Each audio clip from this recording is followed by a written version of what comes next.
ಪರಮ ಪೂಜ್ಯ ಜಗದ್ಗುರು ಶ್ರೀ ಶ್ರೀ ಶ್ರೀ ರಾಘವೇಶ್ವರ ಭಾರತಿ ಮಹಾಸ್ವಾಮಿಗಳ ಪಾದಕಮಲಗಳಿಗೆ ಭಕ್ತಿಪೂರ್ವಕ ನಮನಗಳನ್ನು ಸಲ್ಲಿಸಿ, ವೇದಿಕೆ ಮೇಲೆ ಉಪಸ್ಥಿತರಿರುವಂಥ ಇವತ್ತು ಪ್ರಶಸ್ತಿ ಕಾಂಚನಶ್ರೀ ಪ್ರಶಸ್ತಿ ಪಡ್ಕೊಂಡಿರುವ ಸನ್ಮಾನ್ಯ ಪದ್ಮವಿಭೂಷಣ ಸುಬ್ರಹ್ಮಣ್ಯರವರ ಪತ್ನಿ ಕವಿತಾ ಕೃಷ್ಣಮೂರ್ತಿಯವರೇ, ನಮ್ಮ Lok Sabha ಸದಸ್ಯರುಗಳಾದಂಥ madam, his mother was very close to me and she is one of the best persons who blessed me to become the Chief Minister as well as to the Central Minister. ನನ್ನ ಆತ್ಮೀಯ ಮಿತ್ರರಾದಂಥ ಸನ್ಮಾನ್ಯ ನಮ್ಮ ಲೋಕಸಭಾ ಸದಸ್ಯರಾದಂಥ ಚೌಟ್ರವರೇ, ಗ್ರಾಮ ಪಂಚಾಯತ್ನ ಅಧ್ಯಕ್ಷ ಗಂಗಾಧರ್ರೇ, ವಿಶೇಷವಾಗಿ ಈ ಕಾರ್ಯಕ್ರಮಕ್ಕೆ ಬರಲೇಬೇಕು ಅಂತ ಹೇಳಿ ನನ್ನನ್ನು ಆಹ್ವಾನ ಮಾಡಿದಂಥ ನನ್ನ ಆತ್ಮೀಯ ಮಿತ್ರರಾದಂಥ ಸನ್ಮಾನ್ಯ ರಾಜಶೇಖರ್ರವರೇ, ಸೇರಿದಂಥ ಶ್ರದ್ಧೆಯ ತಾಯಂದಿರೇ, ಆತ್ಮೀಯ ಅಣ್ಣ ತಮ್ಮಂದಿರೇ, ಮಾಧ್ಯಮದ ಮಿತ್ರರೇ, ನಮ್ಮ ಲೋಕಸಭಾ ಸದಸ್ಯರು ಬಂದಾಗೆ ಕೇಳ್ತಾಯಿದ್ರು,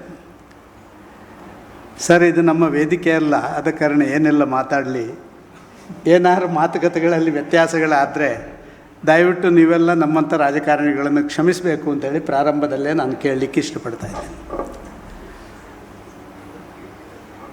ಸಮಾಜ ಇವತ್ತು ನಮಗೆಲ್ಲರಿಗೂ ಕೂಡ ಬೇರೆ ಬೇರೆ ರೀತಿಯಲ್ಲಿ ಈ ಜಗತ್ತಿನಲ್ಲಿ ಬದುಕಲಿಕ್ಕೆ ಆಶೀರ್ವಾದ ಮಾಡಿದೆ. ನಮ್ಮ ಗುರು ಹಿರಿಯರು, ದೇವರುಗಳು, ಅವರ ಆಶೀರ್ವಾದ ನಮಗೆಲ್ಲ ಶಕ್ತಿಯನ್ನು ತುಂಬಿದೆ.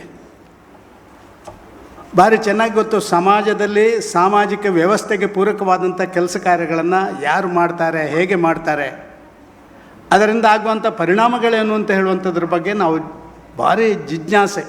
ಇವತ್ತಂತೂ ಒಂದು ರೀತಿಯಲ್ಲಿ ಈ ಟೆಕ್ನಾಲಜಿ, ಯಾಂತ್ರೀಕರಣದ ವ್ಯವಸ್ಥೆಯಲ್ಲಿ ನಾವೆಲ್ಲ ಮನುಷ್ಯತ್ವವನ್ನು ಕಳ್ಕೊಂಡು ಒಂದು ರೀತಿ ಯಾಂತ್ರಿಕೃತ ಬದುಕನ್ನೇ ಮಾಡ್ತಾ ಇರುವಂಥದ್ದನ್ನು ಕಂಡಿದ್ದೇವೆ. ಕೈಯಲ್ಲೊಂದು ಸಣ್ಣ ಮೊಬೈಲ್ ಇದ್ದರೆ ಸಾಕು, ಜಗತ್ತನ್ನೇ ಆಳಬಲ್ಲೆ ಅಂತ ಹೇಳುವಂಥ ಭಾವನೆಗಳು ಸಾಮಾನ್ಯ ಯುವಕರಲ್ಲಿ, ಯುವತಿಯರಲ್ಲಿ ಕೂಡ ಬಂದದ್ದನ್ನು ನಾವು ಕಂಡಿದ್ದೇವೆ. ಆದರೆ ಈ ರಾಷ್ಟ್ರಕ್ಕೆ ತನ್ನದೇ ಆದಂಥ ವೈಶಿಷ್ಟ್ಯ ಇದೆ. ಒಂದು ಸಾಮಾಜಿಕ ಬದುಕು ಅಂದರೆ ಏನು ಅಂತ ನೋಡುವಂಥ ವ್ಯವಸ್ಥೆ ಇದೆ. ನಮ್ಮ ಹಿರಿಯರು ಒಂದು ಮಾತು ಹೇಳಿದರು, ಸಾಮಾಜಿಕ ವ್ಯವಸ್ಥೆಯ ಆ ಆಧಾರ ಸ್ತಂಭಗಳೇನು? ಪ್ರೀತಿ, ವಿಶ್ವಾಸ, ಸಂಸ್ಕೃತಿ, ಸಂಸ್ಕಾರ ಅಂತ ಹೇಳುವಂಥ 4 ಆಧಾರ ಸ್ತಂಭಗಳ ಮೇಲೆ ನಮ್ಮ ಸಮಾಜ ನಿಂತಿದೆ. ಯಾವುದರಲ್ಲಿ ಒಂದರಲ್ಲಿ ಕೊರತೆ ಆದರೂ ಕೂಡ ಆ ಕುಟುಂಬ ಇರ್ಬೋದು, ಆ ಸಮಾಜ ಇರ್ಬೋದು, ಎಲ್ಲದರಲ್ಲಿ ಕೂಡ ಅವರು ಸಣ್ಣ ಪುಟ್ಟ ತೊಂದರೆಗಳನ್ನು ಅನುಭವಿಸುವಂಥದ್ದು ನಾವು ಕಂಡಿದ್ದೇವೆ. ಸಮಾಜದಲ್ಲಿ ಮನುಷ್ಯ ಅಂತ ಆಗಬೇಕು ಅಂತ ಹೇಳಿದರೆ ಅವನಿಗೆ ಮಾನಸಿಕ ನೆಮ್ಮದಿ ಬೇಕು. ಮಾನಸಿಕ ನೆಮ್ಮದಿ ಇದ್ದವ ಮನುಷ್ಯ ಆಗಲಿಕ್ಕೆ ಸಾಧ್ಯವೇ ಇಲ್ಲ. ಅವ ವ್ಯಕ್ತಿಯಾಗಿ ಸಮಾಜಕ್ಕೆ ಶಕ್ತಿಯಾಗಿ ಪರಿವರ್ತನೆ ಬೇಕಂತಂದರೆ ಅವನಿಗೆ ಮಾನಸಿಕ ನೆಮ್ಮದಿ ಬೇಕು. ಒಂದು ವ್ಯಕ್ತಿ ಅವ ಸಾಮಾಜಿಕ ಶಕ್ತಿ ಆಗಬೇಕಾದ್ರೆ ಅವನ ವ್ಯಕ್ತಿತ್ವ ವಿಕಸನ ಆಗಬೇಕು. ಇದೆಲ್ಲವನ್ನು ನಾವು ಒಟ್ಟಾರೆ ದೃಷ್ಟಿಯಿಂದ ನೋಡಿಕೊಂಡ್ರೆ ಯಾವುದೋ ನಮ್ಮ ಆಚಾರ, ವಿಚಾರ, ಸಂಸ್ಕೃತಿ, ಪರಂಪರೆಗಳು ಅದು ನಮಗೆ ಈ ಸಮಾಜದಲ್ಲಿ ಮನುಷ್ಯರಾಗಿ ಬದುಕಲಿಕ್ಕೆ ಅವಕಾಶ ಮಾಡಿಕೊಟ್ಟಿದೆ ಅಂತ ನಾನು ತಿಳ್ಕೊಳ್ತಾ ಇದ್ದೇನೆ. ಅದಕ್ಕಾಗಿ ನಾನು ಹೇಳಿದೆ, ಇವತ್ತು ಪ್ರೀತಿ, ವಿಶ್ವಾಸ, ಸಂಸ್ಕೃತಿ, ಸಂಸ್ಕಾರಗಳು ಎಲ್ಲಿಂದ ಬರ್ತವೆ? ಇವತ್ತು ಮಾನಸಿಕ ನೆಮ್ಮದಿ ವ್ಯಕ್ತಿಗೆ ಎಲ್ಲಿಂದ ಬರ್ತದೆ? ಮನುಷ್ಯ ಸಮಾಜದಲ್ಲಿ ತನ್ನ ಅಸ್ತಿತ್ವವನ್ನು ಸಾಮಾಜಿಕ ವ್ಯವಸ್ಥೆಯ ಜೊತೆ ಜೋಡಣೆ ಮಾಡುವಂಥ ವ್ಯವಸ್ಥೆಗೆ ಬೇಕಾದಂಥ ಶಕ್ತಿ ಅವನಿಗೆ ಎಲ್ಲಿಂದ ಬರುತ್ತೆ? ಇದನ್ನೆಲ್ಲ ನಾವು ಪ್ರಶ್ನೆ ಮಾಡಿದರೆ ನಮಗೆ ಅನ್ನಿಸ್ತದೆ. ಒಂದು ರೀತಿಯಲ್ಲಿ ಸಾವಿರಾರು ವರ್ಷಗಳ ಹಿಂದೆ ಜಗತ್ತಿಗೆ ಅತ್ಯಂತ ಅದ್ಭುತ ವಿಚಾರಗಳನ್ನು ಕೊಟ್ಟಂಥ ಈ ಹಿಂದೂ ರಾಷ್ಟ್ರ, ಒಂದು ದೇವತಾರಾಧನೆ ಮುಖಾಂತರ ಒಬ್ಬ ವ್ಯಕ್ತಿ ಶಕ್ತಿಯಾಗಿ ಸಮಾಜಕ್ಕೆ ಪರಿವರ್ತನೆ ಆಗಬಲ್ಲ. ಒಬ್ಬ ವ್ಯಕ್ತಿ ವಿದ್ಯಾರ್ಜನೆ ಮುಖಾಂತರ ತನ್ನಲ್ಲಿರುವಂಥ ಅಂತಃಸತ್ವವನ್ನು ವಿಕಸಿತಗೊಳಿಸಬಲ್ಲ. ಯಾವುದೋ ಒಂದು ರೀತಿಯಲ್ಲಿ ನಾವು ನೋಡುವಂಥ ಸಾಮಾಜಿಕ ವ್ಯವಸ್ಥೆಯಲ್ಲಿ ನಮ್ಮನ್ನು ಲೀನ ಮಾಡಲಿಕ್ಕೆ, ಜೋಡಣೆ ಮಾಡಲಿಕ್ಕೆ ನಮಗೆ ಇರುವಂಥ ವಿಚಾರಗಳು ಇದು ಅಂತ ನಾವು ತಿಳ್ಕೊಂಡಿದ್ದೇವೆ. ನಿಜ, ಒಂದಷ್ಟು ನಮ್ಮ ದೇಶದಲ್ಲಿ ಬೇರೆ ಬೇರೆ ಕಾರಣಗಳಿಗೋಸ್ಕರ ನಮ್ಮ ಆ ಗುಲಾಮಗಿರಿಯಿಂದ ಏನೋ ಸ್ವಲ್ಪ ಮಟ್ಟಿಗೆ ನಾವು ಹಿನ್ನಡೆಯನ್ನು ಅನುಭವಿಸಿರ್ಬೋದು. ಆದರೆ ಮತ್ತೆ ಭಾರತದ ವಿಚಾರಗಳು, ಆಚಾರ ವಿಚಾರ, ಸಂಸ್ಕೃತಿ, ಪರಂಪರೆಗಳು ಮತ್ತೆ ಜಗತ್ತಿಗೆ ಬೇಕು ಅಂತ ಹೇಳುವಂಥ ಆ ದೊಡ್ಡ ಕೂಗು ನಮ್ಮಲ್ಲಿ ಮಾತ್ರ ಅಲ್ಲ, ಜಗತ್ತಿನಾದ್ಯಂತ ಇರುವಂಥದ್ದನ್ನು ನಾವು ಕಂಡಿದ್ದೇವೆ. ಜಗತ್ತಿನಾದ್ಯಂತ ಇರುವಂಥದ್ದನ್ನು ನಾವು ಕಂಡಿದ್ದೇವೆ. ಯಾವುದರಿಂದ ದೇವತಾರಾಧನೆ ನಾವು ನೋಡ್ತಾ ಇದ್ದೇವೆ. ನಾವು ಇಲ್ಲಿ ಕೃಷಿಕರು ಬದುಕುವವರು. ಆ ಕೃಷಿಕನ ಪರಿಸ್ಥಿತಿ ಆ ದೇವರೇ ಕಾಪಾಡಬೇಕು, ಬೇರೆ ಯಾರಿಂದಲೂ ಕಾಪಾಡಲಿಕ್ಕೆ ಸಾಧ್ಯ ಇಲ್ಲ. ಯಾವ ಸಂದರ್ಭದಲ್ಲಿ ಏನಾಗುತ್ತೆ ಅಂತ ಹೇಳಲಿಕ್ಕೆ ಆಗೋದಿಲ್ಲ. ಆದರೂ ಆ ಕೃಷಿಕ ಧೃತಿಗೆಡುವುದಿಲ್ಲ. ಬೆಳಿಗ್ಗೆ ಎದ್ದು ದೇವರಿಗೆ ದೀಪ ಇಡ್ತಾನೆ, ದೇವರಿಗೆ ನಮಸ್ಕಾರ ಮಾಡಿ ಇವತ್ತು ಮಾಡುವಂಥ ಕೆಲಸದಲ್ಲಿ ನನಗೆ ಯಶಸ್ವಿ ಆಗಲಿಕ್ಕೆ ಆಶೀರ್ವಾದ ಮಾಡುವಂತ ಕೇಳ್ತಾನೆ. ಇಡೀ ದಿವಸ ದುಡಿತಾನೆ.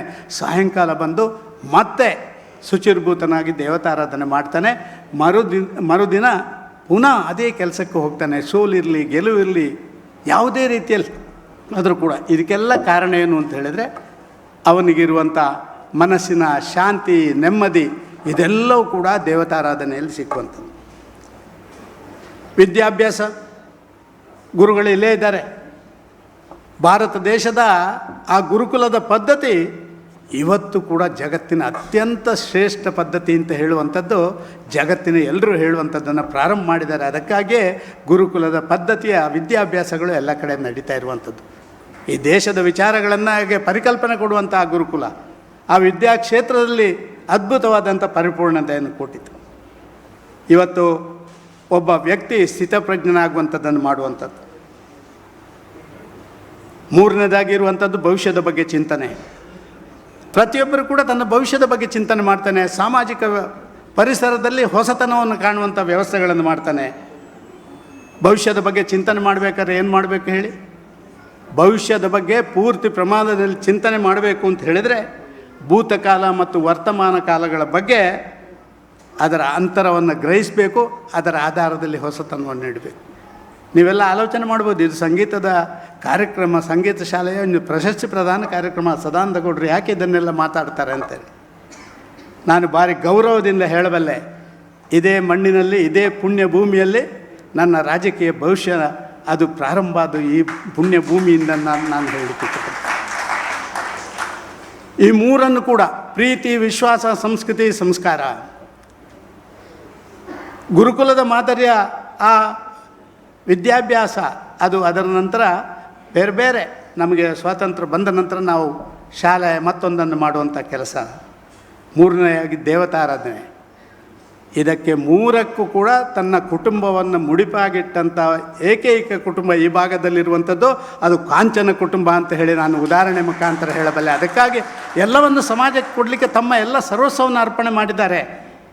ಇದು ಮೂರು ಒಬ್ಬನ ವ್ಯಕ್ತಿತ್ವ ನಿರ್ಮಾಣ ಮಾಡುವಂಥ ಕೆಲಸ ಕಾರ್ಯಗಳನ್ನು ಮಾಡ್ತದೆ ಅಂತ ನಾನು ಭಾವಿಸ್ತಾ ಇದ್ದೇನೆ.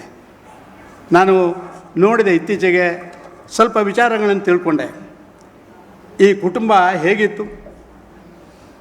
ಸುಮಾರು 300 ವರ್ಷಗಳ